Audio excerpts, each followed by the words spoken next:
Yeah, pause YouTube. How's it going, everybody? Got for you guys today another Showdown live in the regular 7th Gen OU tier. Now, don't worry, I do plan to do Pokebank OU lives more in the future. Just I want to get higher on the ladder after after the other OU live I did. I don't know, I thought that OU live was a little bit funny because just everything went wrong for me in that battle, and just it was just one of those days on Showdown. And just, yeah, huge thanks to my buddy Prism here for passing me this squad. I don't know if he uploads or not, but I will leave his channel link down in the description for you guys to go check out. Also in the description is going to be my business email for those of you who would like to possibly email me teams to try out on future Showdown lives. Now, if you do send me a team, I will 100% give you credit and leave your YouTube and Twitter link down in the description, because I don't like to take credit for things that are not mine. I never like to do that. So yeah, just let me know if you guys do have any teams you would like me to use, or if you have a set or two that you want me to try out, or some Pokemon you would like me to use in future lives. Make sure to leave a comment down below as well. So yeah guys, with that being said, let's go ahead and take a look at the team. If you do enjoy the live, then make sure to hit the like button down below. So first off, as you can see here, we got Alola Marowak, a more offensive variant as opposed to the normal Spadef bulky variant that everybody is used to seeing. Next off, we have Lyconroc, which honestly, I've never really used Lyconroc, so I'm not sure how well it'll do in the live, but it is very fast and just about always is guaranteed to keep up rocks on your opponent's side of the field early on in the match, and especially if they don't have any way of getting rid of hazards. And it will also stop your opponent from setting up hazards on your side of the field. And then Accelerock, of course, is a rock priority. I think I have a bad habit of calling Lyconroc Accelerock, so if I may say Accelerock and I switch into Lyconroc, just know I'm talking about Lyconroc and not the actual move itself. So next off, we have Broken Porygon Z here. This thing is an absolute monster. I think at this point everybody knows exactly what this set does. Z conversion Porygon Z gains a +1 in all of its stats and turns into whatever the first type of move you have. So I'm going to be turning into an electric type with adaptability and +1 in all of my stats if I'm able to get the Z conversion off. So moving on down the line, we have good old Dragonite here, promptly named Memories, because I have so many memories of using Dragonite back in 1st Gen when Fire Red and Leaf Green came out, even in Red and Blue, and I think you could also catch it in Yellow. But just Dragonite has always been one of my all-time favorite Pokemons. I absolutely love its design, but it has one of the most horrendous, God, this is actually ugly. Like, this is literally hideous. This is a terrible shiny sprite, but it's okay though, because the regular sprite is just absolutely perfect and I love it. And we don't have any Dragon Stab on this Dragonite, which is kind of interesting, so I don't know how that's gonna work out for us, but I'm hoping that it will still be able to put in work. Next off, we have Scarf Kartana. Now, the only type of Kartana I have used has been Choice Banded, and I think I had like 1 or 2 matches with Life Orb default Kartana, so I'm hoping that Scarf Kartana can put in some work. And then finally off, we have good old Tapu Fini, just a nice fat wall to be able to switch in, and our hazard controller as well, so we don't get spike stacked or rocks break the multi-scale from Dragonite. So yeah guys, that is the intro of the team. So with that being said, let's go ahead and get this started. Alright, so I'm a little bit upset because I have no idea what happened. The audio was fine, the audio was recording throughout the whole video, and then for some reason it just stopped recording halfway through the first match.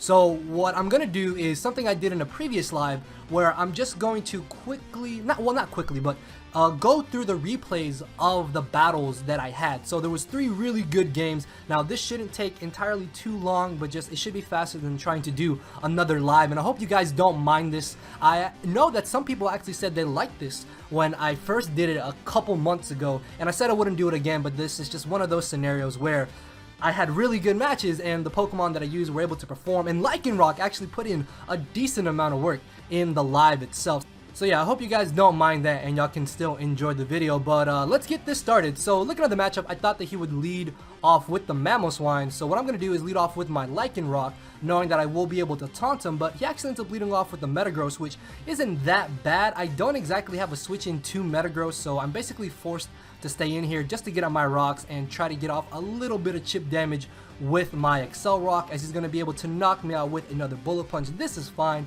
seeing as Marowak should be able to live any one hit that this thing wants to go for. So expecting him to want to switch out, I am going to go ahead and go straight for the Adamant Stabbed Flare Blitz, as that does over 50% to Amanda Buzz, which is absolutely insane. So I'm going to stay in here and just go for one more Flare Blitz on the off chance that maybe he didn't want to go for the Roost, but he is going to end up roosting here, as I believe I do take this chance to just go for the Will-O-Wisp, because I want to start getting some residual damage on this Mandibuzz if this match does turn out to be a little bit long. So here, thinking that he would just go for a Defog, I decided to Flare Blitz, hoping to maybe put him in range of where the burn would have knocked him out, but that is not the case, and I am going to expect him to want to go for the, not the substitute, but go for the Roost here, allow me to get a free switch into my Porygon Z, which at this point can easily just Z conversion and put in a lot of work against my opponent, as in comes the Metagross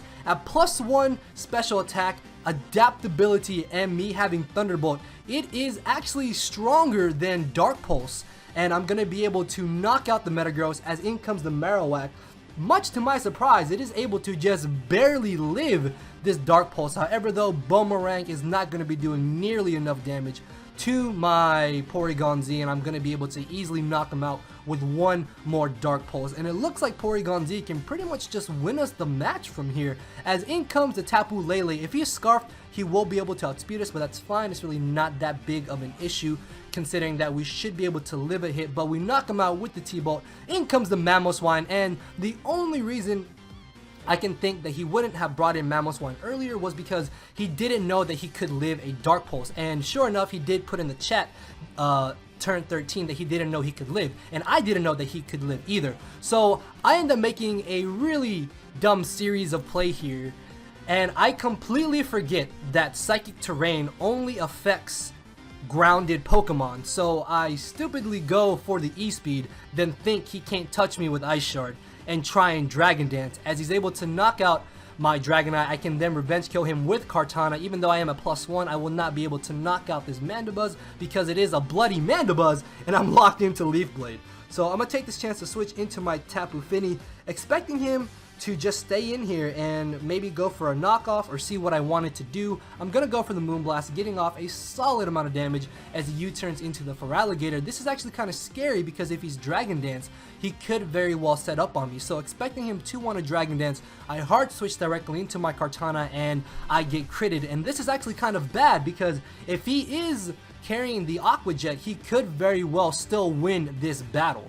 So I'm going to Leaf Blade just to be on the safe side as he brings in the Mandibuzz. I'm expecting him to just want to go for the recovery here, and I'm going to be able to get a free switch back into my Tapu Fini, not really too concerned about what he wants to do. And at this point, I'm in a scenario where I can just spam Moonblast. Like, there's really no other play for me to make. I outspeed the Mandibuzz, and even if he switches into Feraligatr, I'm still going to be able to do good damage to him, as Moonblast looks like it's an easy 3 KO. I was actually a little bit worried that he would have gone for the Swords Dance here, because again, if he did have the Aqua Jet at +2, he could have been able to beat my Kartana, because he did crit me with that Earthquake. Luckily though, he doesn't have any type of setup move, and Tapu Fini will be able to win us the match here. So moving on to the second battle, we have a Sticky Web based team from the looks of it. If not, then this is just a Stealth Rocking, Spiking, Spore, filler move Smeargle, which if it's not Sticky Web, then this is really good, because Sticky Web could be very, very annoying, because if you look at his team, the only real thing that I can defog on is the what is this? The Passimian, the Marowak, and the Gyarados, depending on if it's Dragon Dance or not, and he could maybe even have Substitute, so if he gets up a sub, that could be very bad. That also prevents me from wanting to defog right away. Regardless though, going into this battle, I was very positive he would lead off with the Smeargle, which is exactly what happens, and I literally lose nothing by just going straight for the taunt. Even though the switch out was very, very obvious, it was still by far the better move for me to go for taunt. as he does bring in the Gyarados, I can prevent him from substituting or Dragon Dancing, and I will be able to take this opportunity to go ahead and get up my rocks. And I do kind of want to save Accelerock for later in this match, most likely as death fodder. If not, then I can use it for sleep fodder against the Smeargle. As he ends up crunching me, I know that he's not going to stay in here, so I'm going to take this opportunity to go for the Surf, expecting him to maybe want to bring in the Gengar on my Moonblast, but I'm not able to knock out their Smeargle, and he is going to be able to go for the Sticky Web. I guess I could have gone straight for the Defog, or maybe even gone for the Taunt and then gone for Defog, but it's not going to be that big of an issue because, again, I should be able to defog on a non-subbed Gyarados, and I should be able to defog on the Marowak. So he's going to make a very, very good double switch here as I decide to bring in my Marowak, mostly as death fodder. I'm in a scenario where I am going to have to sack off something on my team because Gengar with webs up is a humongous problem for this team. So as he knocks me out, I'm going to bring in Dragonite, and I'm just going to take this opportunity to go for the Dragon Dance because it's really my best move to go for. Fire Punch without me being at +1 would do nothing to him. Even if he stays in and wants to go for a move to hit me with, I will still be at +1 speed and +1 attack the following turn to potentially knock out the Gengar and still put in some work with my Dragonite. As in comes a Tapu Koko, unless he is Scarfed, he will not be able to knock me out. And I could have gone for another Dragon Dance. That thought did cross my mind because at +2, it was definitely good game at this point because there was nothing he would have been able to do against a +2 Dragonite. But I didn't want to risk him maybe being something like Modest Specs with Hidden Power Ice and possibly knocking me out. Also, I don't know if Passimian learns any type of priority, so that might have been another problem in itself if E-Speed wasn't able to knock him out at +2. So I think just staying in here at +1 and going for the Earthquake was by far my better move to go for, and sure enough it was, seeing as he does end up leaving after this match. And I'm just happy that Dragonite was able to redeem himself after our first match, and we got the third match here. There was a fourth battle, but that fourth battle really wasn't as good as these 3 games, if you ask me. So looking at this matchup, Gastrodon. Gastrodon is such a problem to this squad. Even though, yes, I do have Kartana, which has Stab Leaf Blade, he has Skarmory, and he has the Hydreigon, which can easily switch in to Kartana. And unless I get proper predictions, will make Kartana utterly useless and make Gastrodon just that much bigger of a threat. But looking at his leads, I thought he would either lead off with the Mimikyu or want to lead off with the Skarmory, so I am going to lead off with my Accelerock once more. As he actually ends up leading off with the Skarmory, I will be able to go straight for the taunt, and he did not expect this. As he tries to go for the rocks, I can now take this opportunity to go for my own Stealth Rocks, as of course in comes the Gastrodon, which again is such a huge problem. The good thing about this though is that in Misty Terrain he cannot do anything to my Tapu Fini. So I will be able to take this opportunity to go for the taunt, as he's actually going to go for the Toxic. Now I'm not too sure if he forgot what Misty Terrain did or if he thought that maybe I would switch into my Dragonite trying to set up. Regardless though, Gastrodon is completely shut down, and I'm going to go for the Moonblast, considering the fact that I thought he would stay in and just try to weaken me, but no, he does bring in the Skarmory, and I make a bit of a dumb play, and I should have gone for the taunt instead of going straight for the Surf, because he is able to get up his rocks, and I make the dumb play of going for taunt now, forgetting that I could have outsped him and prevented rocks from getting up on my side of the field. So I'm going to take this chance to go ahead and defog, seeing as I do still have my Lyconroc.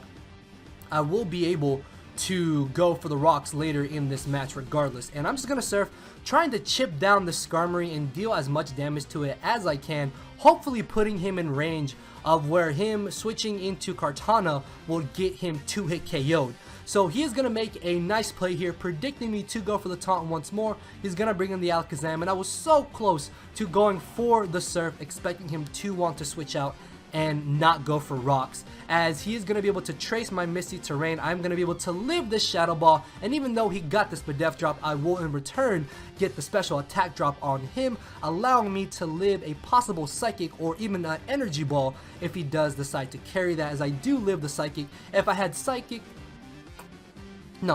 Moonblasted instead of going for the taunt, I would have been able to beat this Alakazam 1v1.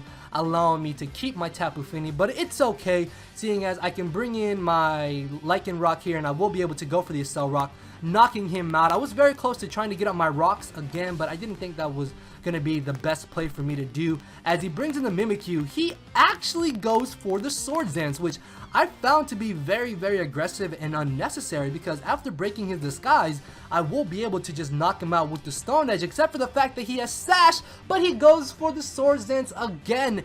Regardless though, I am faster than Mimikyu, and even if he went for a priority move, he wouldn't have been able to knock me out or outspeed me. As in comes the Crabominable, I'm gonna just take this chance to switch into my Marowak, mainly as Death Fodder, and just trying to burn the Gastrodon in hopes that he would switch it in, but he actually stays in against my Marowak here, allowing me to burn the Crabominable. And what this means is that now I can bring in Porygon Z and go for the Z conversion, and this is basically game, unless he's able to beat my Porygon Z, because I'm at +1 speed, +1 attack, +1 defense and special defense. Even if he has a Scarf Hydreigon, he will not be able to outspeed me and knock me out, and then in return I will knock him out. So I get rid of the Crabominable, in comes the Skarmory, it just drops, and at this point he's down to his Hydreigon and his Gastrodon. As he brings in the Gastrodon, he probably thought that I had Tri-Attack, but no, I actually have Dark Pulse and Ice Beam as my final two moves, and Ice Beam will be able to not to KO him, but get off enough damage to the point where the remainder of my team can win the match, except I get the freeze, and now I will be able to knock him out. And again, even if his Hydreigon is Scarfed, he will be at -2, or he will fail to knock me out with the Dark Pulse. As he does go for the Dark Pulse, fails to knock me out, but Ice Beam in return will be able to just utterly annihilate him, and that is going to be the victory in my favor. So yeah, like I said, just 3 pretty decent quick games, showing off Accelerock and showing off Porygon Z here, which is an absolute monster. Even Dragonite got to do some work. If you guys would like to see more of a proper live with this team in the future, then let me know in the comment section below. But again, if you guys do have teams you would like me to use, then make sure to email me with the email in the description down below, and I will properly credit you guys and use your team in a live if you would like me to do so. So yeah, hopefully you guys did enjoy this live, quote-unquote live, I guess you could say. Make sure to hit the like button down below, guys, and with that being said, I will have a proper live for you next time, because hopefully the audio will not mess up. So thank you all for watching, guys. Later, everybody. Because my brain and heart are both tied in the knot, and this hinders me from crying a lot. This causing me to show no emotion. But when I said I cared, I wasn't joking. But I guess it's too late for me to become broken. For now, I'm living with no more pain, tears, or hoping. I'm just coasting. Yeah, I said I'm coasting. No more pain, tears, and hoping.